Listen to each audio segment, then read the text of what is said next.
Good morning. Welcome to another podcast. This is me, your host, AB, and today I have Bon here. Bon actually leads as a head of data of one of the biggest fintech company in Japan, and I will let Bon to briefly introduce yourself today. Hey, good morning, everyone. My name is Bon. Yes, I'm working in a fintech in Japan at the moment. And as AB has mentioned, I'm a department head of a data engineering department in a fintech. And I joined that company for around less than 2 years. And as mentioned, that I'm in Japan. And actually, before 3 years ago, I was in Hong Kong. It's like the place I birthed, and I spent most of the time there. And then since 3 years ago, I moved to Tokyo. Great. So Bon, as you mentioned that you came from Hong Kong to Tokyo, so what brought you from Hong Kong to Japan? Um, Actually, the time that I was in Hong Kong, I spent like every year I spend like around 2 to 4 weeks in Japan every year because Oh, I wow. like the culture. Yes, I like the culture here. Mhm. Japan is like everyone knows Japan is very safe. People is very nice. It's like very disciplined. You feel very comfortable. And very safe walking on the street.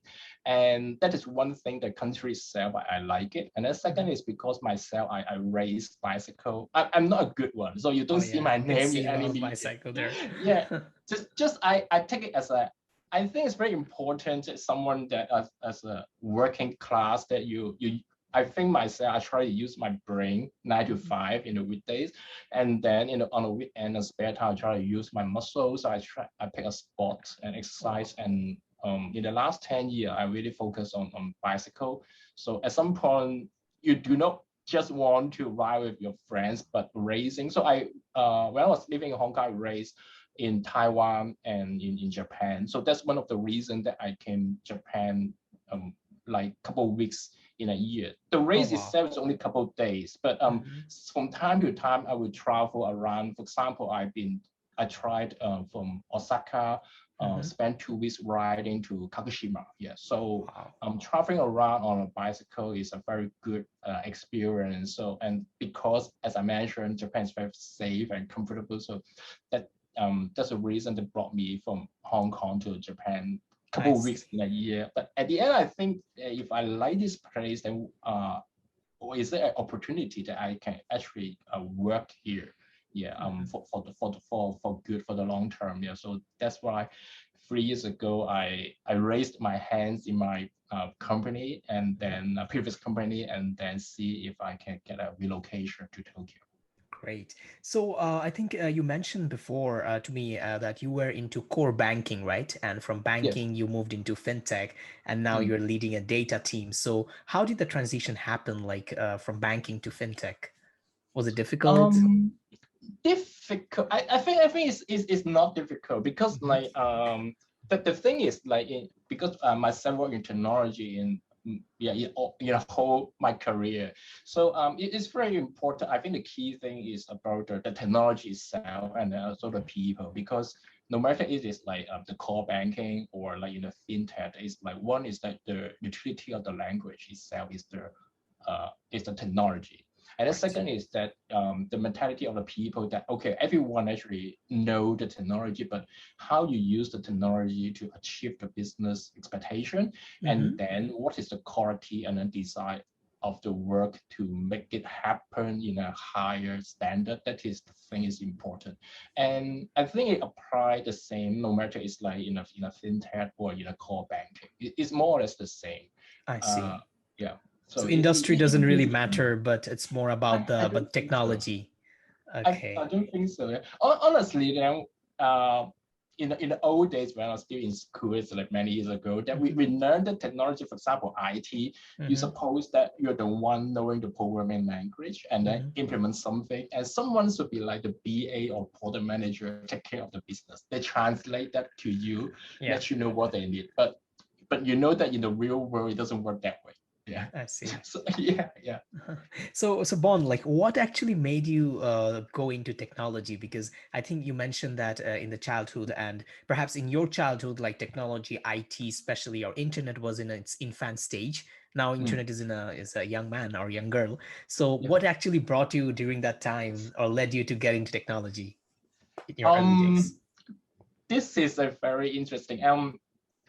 honestly, in the old days when I was in school, in high school, I did a test about which side I'm better, art or science. They have that kind of like aptitude test to see your logical thinking or your creative thinking better. And actually, I'm same on both sides. Yeah. And then I'm just lucky enough in my high school in the very old days. Not all the high school has computer program, but my school is like being more well funded. So I start learning computer when I was like a junior high school, Mhm. and I found out working with computers is quite easy compared with you have Really? to. Well, compare with like you have to deal with people.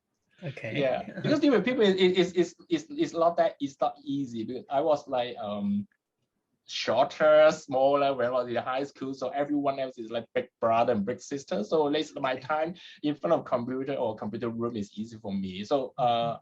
I have got a chance to learn, and I find it matched my logical thinking. But be honest with you, before I joined the university, that you have to select what do you want to study. Yeah. I put computer on the top because all my family, everyone know that I'm good in computer, so I have to do it. I But see. at the lower end of the list, I put English literature and also psychology in there. Okay. Yes, I see. yeah. So it was a peer pressure as well as you were deeply involved in computing since your junior high school as an individual. Yes, peer pressure is, I think it's expectation because like Mhm. everyone, including my parents and my teacher, think, born you can you can do computer very well, and even I've Mhm. like joined the Olympic contest, Oh, and wow. yeah, so everyone expect, okay, you do it very well, and then why don't you continue to study? But at the bottom of my heart, I still feel like I mentioned that dealing with people is not easy. So Mhm. I mentioned that I put psychology in there because I think, okay, dealing with people is not easy, but people is more interesting because computer 1 plus 1 is always 2. But for some people, no, I don't think 1 plus 1 is 2. They want to argue with you, but always a reason. So that's why I still like psychology. And I think that is the reason at this moment I still am very interested in people management or people related Right. activities. Yeah, I think the next question would come like you are the head of data, right? Which means you need Right. to also manage a lot of people under you, or maybe collaborate with stakeholders. So how do you find like from a very like core engineer now to a leader, like what are kind of the like a leader's responsibility, like how you manage people these days?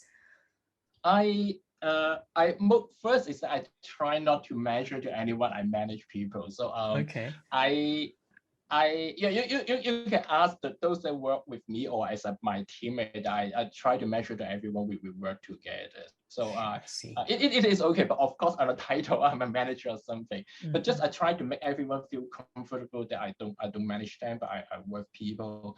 And I think the challenge is that people has everyone, not just those in your team, but also your stakeholders. Because when you're a manager, you have like manage down and manage up or manage Yeah. outside as well. So you have your own manager, you have subordinates, and also stakeholders. I think people has different expectation and see things differently. I can describe it like the basketball. Yeah. Hmm. So you only see one side of it, but you know the basketball has a pattern, has a logo on it. So people may see it differently and then they'll describe different things. I So see. I try to be the messenger to let Mm. everyone know, okay, what's happening, what's the other side of this basketball, so we can like work together in a more high coherence. Yeah. Wow. So more like a flat organization rather than having a hierarchy or rather than having a kind of a leading mindset. Yes, most of the time I try to make it very flat Hmm. because I don't think age or your year experience is direct direct matter to the whole thing because well you see from media some people is very genius when they are Yeah. super young, some people only get talent or their wisdom when they're very old. So I try to not to put a hierarchy or that kind of thing into the discussion, but of course I try to let the team know, okay, so I'm very open to anything to discuss, but just in case there's someone has to make Hmm. the final decision and let them know who that one be. And I see. I have the same mind in myself as well. I don't mind to talk to my CTO about anything I'm thinking because I think it's my job to let him Right. know what I thing. But at the end of the day, that um, himself or my manager is the Mhm. stakeholder or decision maker that I have to respect and follow their decision or their instruction. Yeah. Great. Do you see a difference in terms of leading when you were working at a big bank to Mm-hmm. for now, and you were working now at a startup or maybe a high growth company? So Mm, things might be different, right? When it comes to leading, organizing. mm. So what are the kind of the maybe one or two major difference you find working in a big organization and now to a startup? I think one thing is that a big company that is they already have a lot of policy and they have a very strong company practice or culture. Yeah, So people naturally that you join, you don't try to change the elephant, no matter it's good or bad, but you Mhm. know it is there. So you follow. So people get into the direction very easily. You work with people very easy because everyone know how things work and what's going to happen. And in the fintech or like in a smaller company, that area is more dynamic. So I people see. work together to shape the culture, try to like contribute to see how we move to the next steps. So I think that there's a major difference. Wow. Okay. So my next question, Bon, as you mentioned about fintech or the startups. So, what is the future of fintech in Japan? I think it's Japan is very unique position. Yeah, Hmm. because like I mentioned, I was from Hong Kong. So in Hong Kong, that the fintech is more like the China related because the funding come from there. So many of things and also the population of China is very big. So many of the funding and also activities related to that country.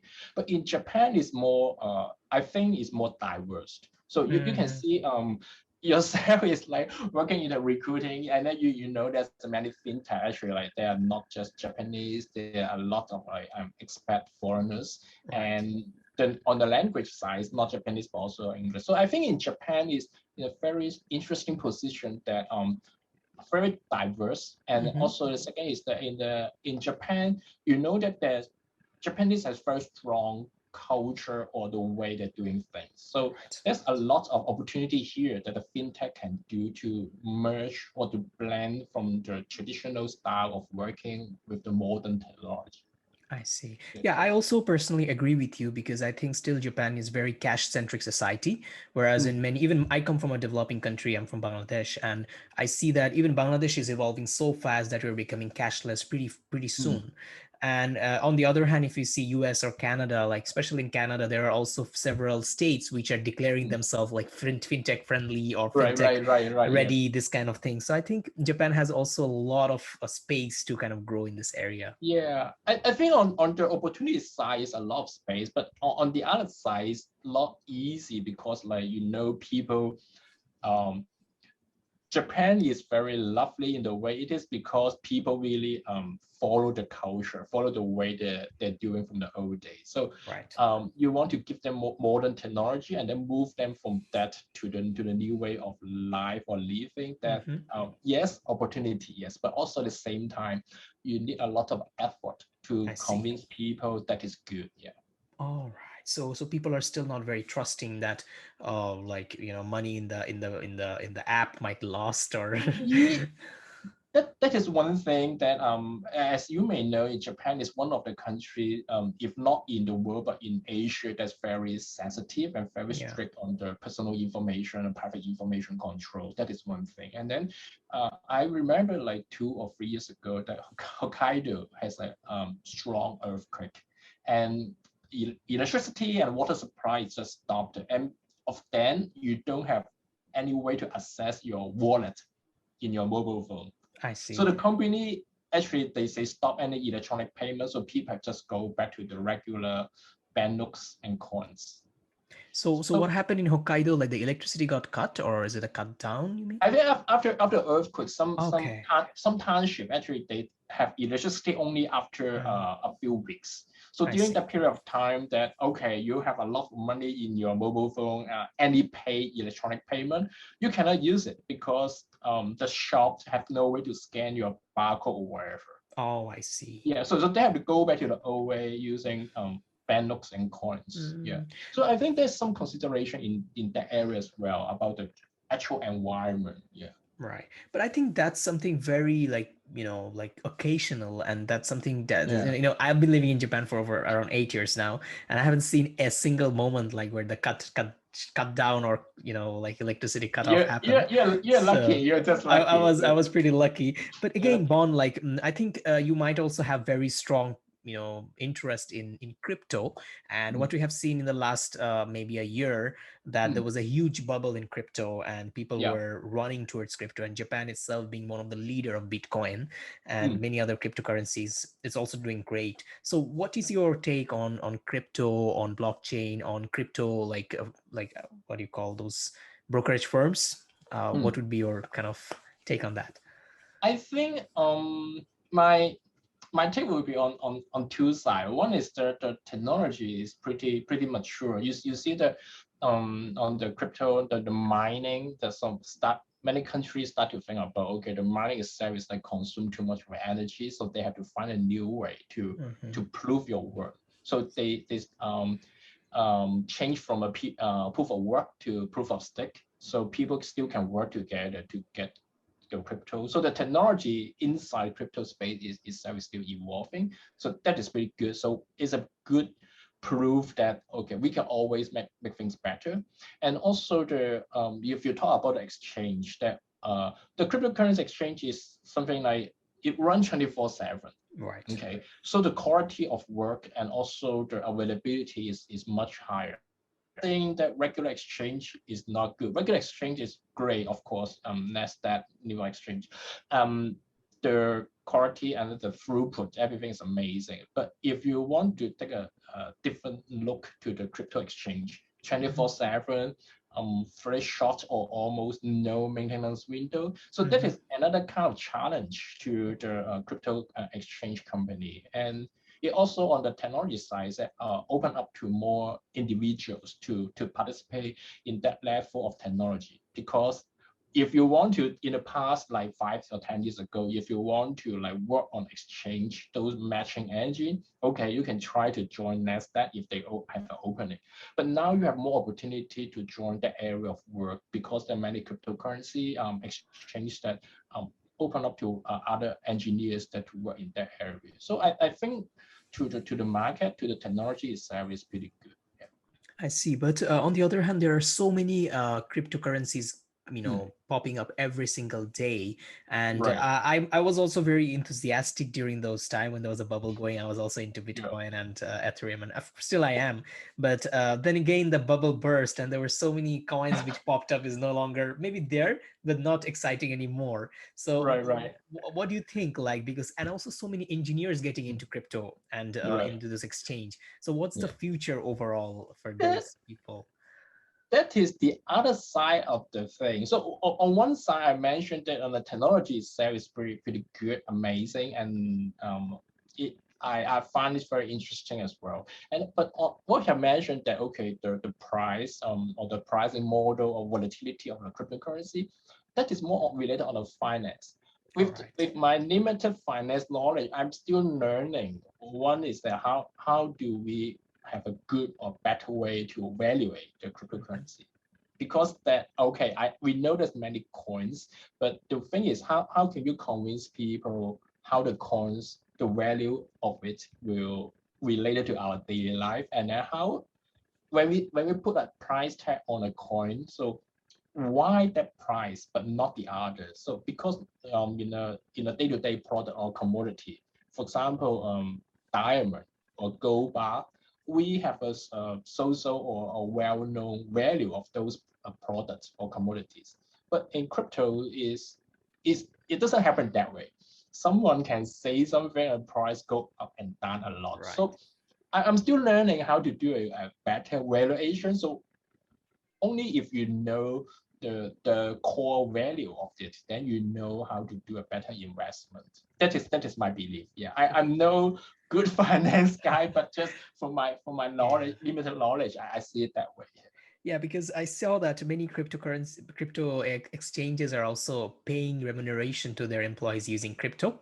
And Mm. sometime when the market is great, people are very interested on that. And sometimes when the market is not so great, they're like, oh no, I don't want to take my compensation with crypto.